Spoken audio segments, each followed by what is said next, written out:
Kawan Kaliber, kita akan hubung kembali dengan analisa dan kupasan berita tentunya dengan Kaliber, kupas dan analisa berita.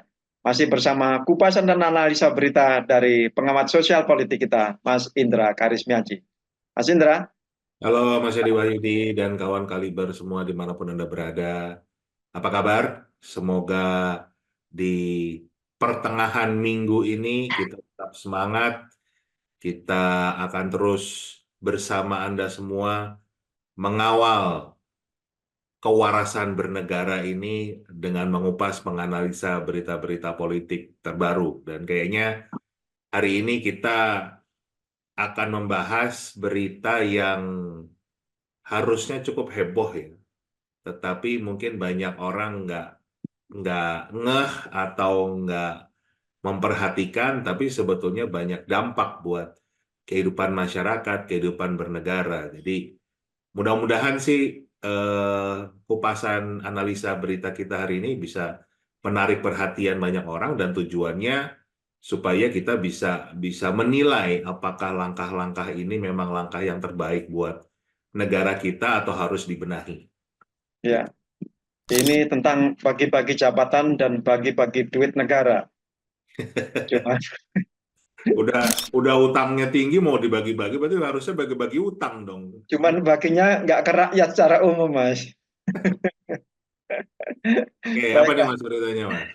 saya ambil dari CNN.com. Judulnya, besaran gaji yang diterima Grace Natali jadi komisaris Main ID. Bacanya Main atau MIND sih. Ya main ID dulunya Inalum kan. Ya, Main. Karena BUMN ya, jadi Main. Menteri Badan Usaha Milik Negara atau BUMN Erick Thohir resmi menunjuk Grace Natali Loisa sebagai komisaris PT Mineral Industri Indonesia Persero alias Main ID. Hal itu disepakati melalui rapat umum pemegang saham atau RUPS tahunan yang digelar di Jakarta pada Senin kemarin. RUPS tahunan Main ID menyetujui pemberhentian dengan hormat Jisman Parada Huta Julu sebagai komisaris. RUPS tahunan menyetujui pengangkatan Grace Natali Loisa sebagai komisaris, tulis Direktur Utama Main ID Hendy Pio Santoso. Main ID sendiri merupakan perusahaan holding BUMN dalam industri pertambangan yang membawahi sejumlah perusahaan. Maka penghasilannya pun bukanlah kaleng-kaleng. Sebagai seorang komisaris, gaji Grace Natali diatur dalam Peraturan Menteri BUMN nomor PER 13-MBU-09-2021 tentang perubahan keenam atas Peraturan Menteri BUMN nomor PER 04-MBU-2014 tentang pedoman penetapan penghasilan direksi, Dewan Komisaris, dan Dewan Pengawas Badan Usaha Milik Negara. Berdasarkan peraturan itu, pendapatan yang diterima seorang komisaris BUMN mempertimbangkan sejumlah faktor termasuk skala usaha, kompleksitas usaha, tingkat inflasi, kondisi dan kemampuan keuangan perseroan, serta faktor-faktor lain yang relevan. Komisaris utama, garis miring Ketua Dewan Pengawas mendapatkan honorarium sebesar 45% dari Direktur Utama. Wakil Komisaris Utama atau Wakil Ketua Dewan Pengawas mendapatkan honorarium sebesar 42,5% dari Direktur Utama. Anggota Dewan Komisaris garis miring anggota Dewan Pengawas mendapat honorarium sebesar 90% dari Komisaris Utama garis miring Ketua Dewan Pengawas. Berdasarkan laporan tahunan Inalum 2019 yang sebelum berganti nama ke Main ID, gaji Direktur Utama mencapai Inalum sebesar 325 juta rupiah per bulan.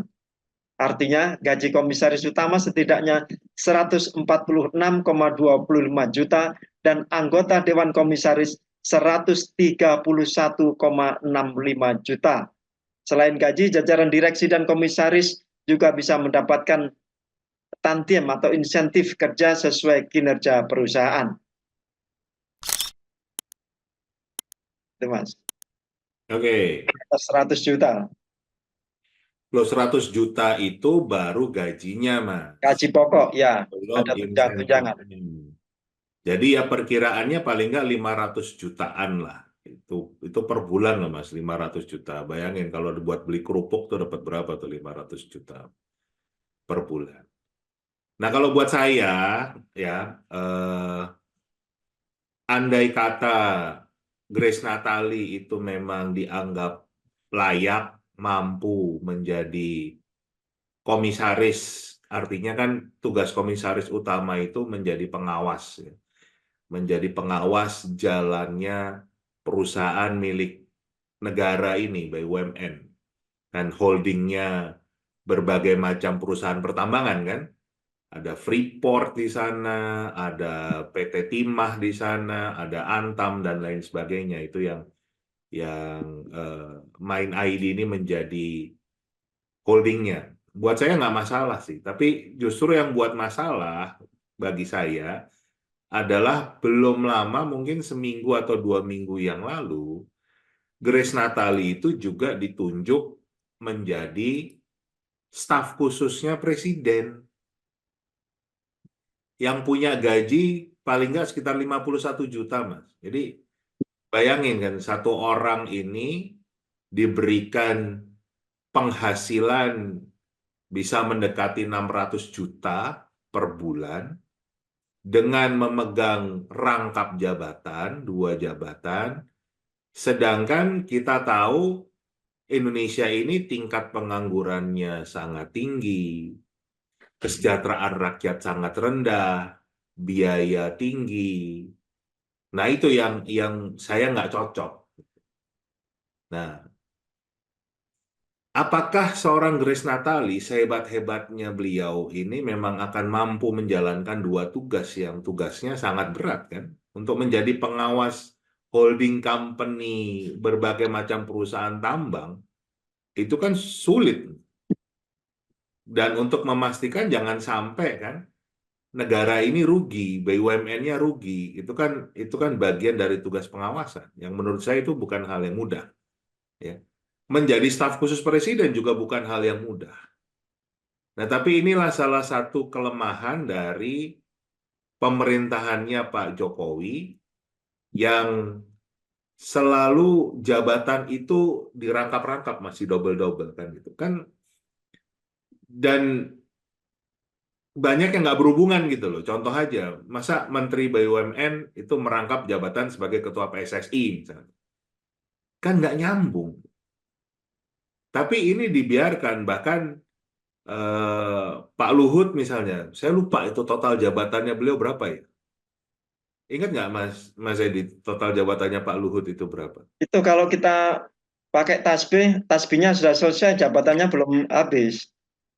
Iya, makanya kan banyak orang menyebut beliau istilahnya Menkosaurus kan, menteri koordinator segala urusan. Tapi buat saya sehebat-hebatnya beliau, ya kan, pasti nggak mungkin kebekang lah kerjaan sebanyak itu. Dan tidak heran jika memang banyak hal yang miss dalam pengelolaan sistem pemerintahan di era Pak Jokowi ini. Salah satu kelemahannya tadi, jabatan itu dirangkap-rangkap. Dan pada Pak Jokowi sendiri pernah bicara, nggak usah rangkap jabatan, kan pernah Ya, beliau menyampaikan seperti itu kan. itu di awal jabatan dia periode pertama. Betul kan gitu. Itu kan kita membuat kita semua beranggapan, oh benar nih presiden kita benar. Tapi kok antara ucapan dan perbuatan bisa hal yang sangat jauh berbeda. Dan itulah yang membuat berbagai permasalahan yang kita hadapi sekarang. Berapa banyak BUMN yang bangkrut, yang merugi, yang hutangnya itu menggunung. Padahal BUMN loh.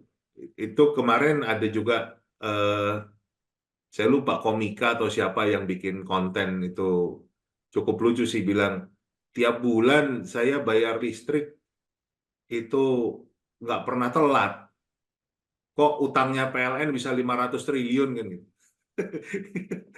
Padahal monopoli loh itu. Padahal kita sebagai rakyat nggak pernah ngutang ke PLN, tapi kok PLN-nya malah ngutang kan. Ya, dan itu perusahaan monopoli sebetulnya. Nah iya kan ini kembali kita nggak bicara manusianya ya, apa secara spesifik kita belum menghakimi apakah orang itu mampu atau tidak. Tapi yang pertama dulu, dengan dia punya berbagai macam jabatan, contoh aja nih, Grace ini punya 2 jabatan, satu sebagai komisaris utama di Mind ID, satu sebagai staf khusus presiden, pasti ada yang dikorbankan.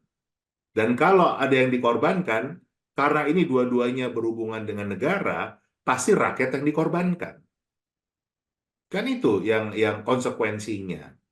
Dan ini sih karena masih eranya Pak Jokowi ya, harapan kita semua sih di era Pak Prabowo nanti ada perubahan yang fundamental.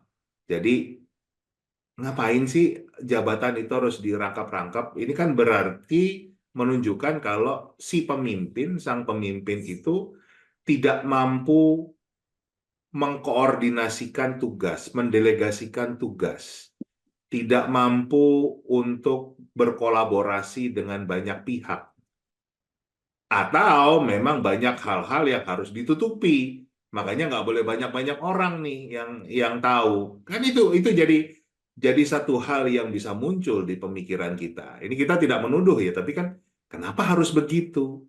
Karena juga dampaknya tadi nggak keurus, Mas. Itu yang terjadi ya. Yang kedua adalah kita lihat karena jabatannya double, penghasilannya juga double. Bahkan kalau kita bilang tadi beberapa orang bahkan triple, quadruple, itu kan berarti penghasilannya juga rangkap-rangkap begitu. Sedangkan di sisi lain, itu rakyat kita penghasilannya kecil. Harga semakin tinggi, kebutuhan hidup semakin tinggi. Ini kan tidak terjadi distribusi kesejahteraan kan gitu. Wealth distribution-nya nggak terjadi karena tadi ditimbun untuk orang-orang tertentu. Nah, ini yang harusnya kita sebagai rakyat kembali mengingatkan. Kita punya 270 juta manusia loh. Masa kita nggak mampu untuk memberikan kesempatan bagi banyak orang satu jabatan aja. Sehingga di sana terjadi kolaborasi, terjadi pemerataan, dan juga kita memberikan kesempatan banyak orang untuk berkiprah membangun negeri ini. Nah, itu harapan kita terhadap pemerintahnya Pak Prabowo nanti ya. Harapan kita Pak Prabowo itu mampu betul-betul menyeleksi. Nah, ini yang penting ya. Menyeleksi dulu orang-orangnya itu memang capable nggak? Kan kita juga bertanya-tanya juga apakah orang seperti Grace Natali ini punya pengetahuan, Ya, punya kompetensi lah ya. kemampuan untuk ngurusin tambang gitu. Ya kan? Itu kan pertanyaannya. Kalau background beliau sebagai jurnalis TV kan, news anchor dulu kan, mungkin kalau yang diurus TVRI gitu, itu kan nyambung misalnya. Ya kan? Kalau memang kita bicara butuh orang yang punya kapasitas di bidangnya, kan harusnya begitu. Jadi juga jangan sampai jabatan ini kan jabatan negara ya, karena dibiayai oleh negara. Walaupun itu BUMN, tapi kan itu milik negara ya. Jangan sampai ini hanya dipakai untuk balas jasa, untuk misalnya kemarin urusan pilpres, urusan pemilu, kemudian ditempatkan sebagai sebatas balas jasa. Karena kalau tidak memiliki kompetensi, yang rugi sebetulnya bukan hanya rakyat, tapi presiden sendiri juga akan tambah pusing kan? Kalau permasalahan, ya contohnya sekarang banyak BUMN yang merugi, BUMN yang hutangnya betul-betul melambung tinggi. Itu kan harusnya jadi presiden pusing. Nah, jangan-jangan malah presiden kita santai-santai aja dengan kondisi seperti itu. Termasuk makanya beliau juga melempar urusan UKT nanti di presiden yang baru. Nah, itu melempar masalah jadinya. Nah, ini kondisi yang kita berupaya mengingatkan. Kita berupaya juga membuat masyarakat juga aware supaya hentikanlah bagi-bagi jabatan, hentikanlah rangkap-rangkap jabatan, dan mulailah untuk posisi-posisi yang strategis, itu semuanya ditentukan berdasarkan meritokrasi, berdasarkan kapasitas, kapabilitas, rekam jejak. Kenapa? Karena ini kita bicara melayani untuk rakyat.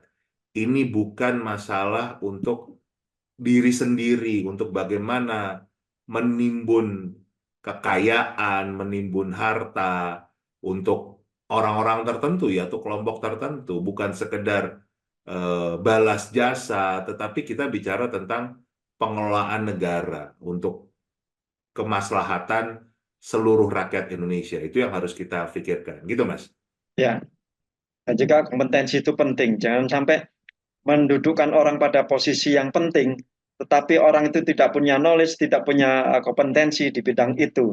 Jadi sepertinya ya itu tadi bagi-bagi jabatan, bagi-bagi kekayaan itu tidak bisa dihindari sebutan itu.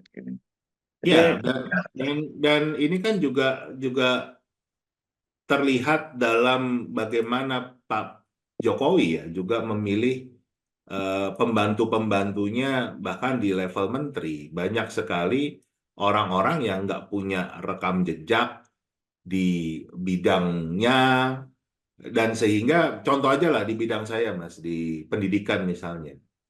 Kan Mendikbud yang sekarang nggak pernah punya rekam jejak untuk ngurusin pendidikan. Dia ngurusin perusahaan, ngurusin startup.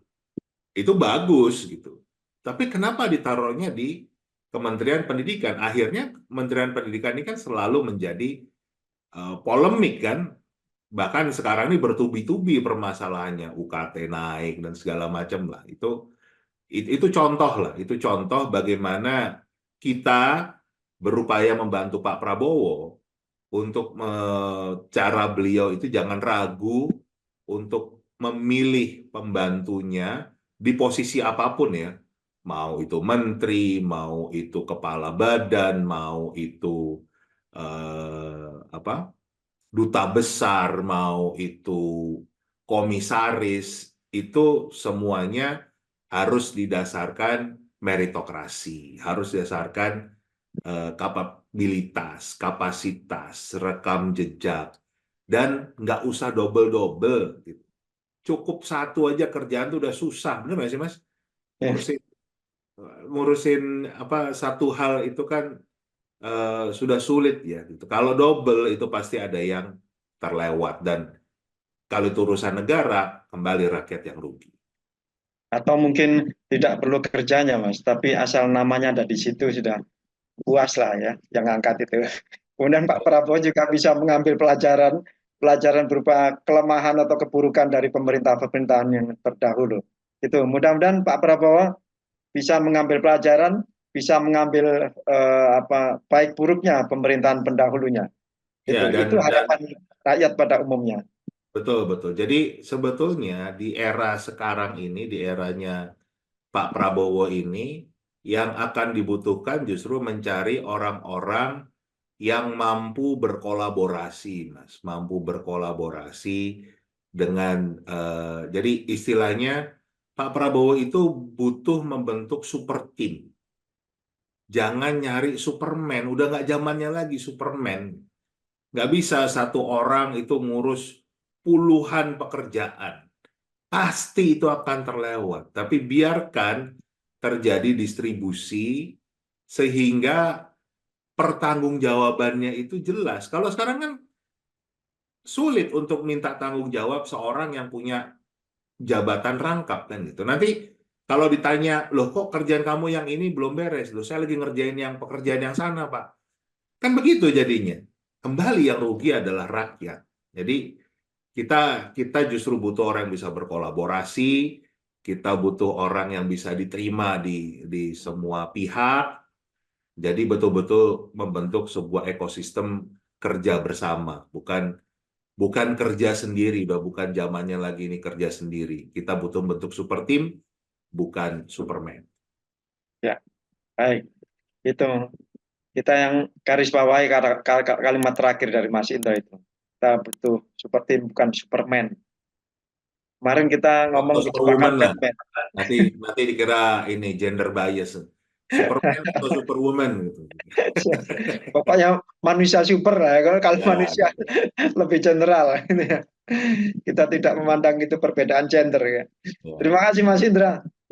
Terima kasih kawan Kaliber.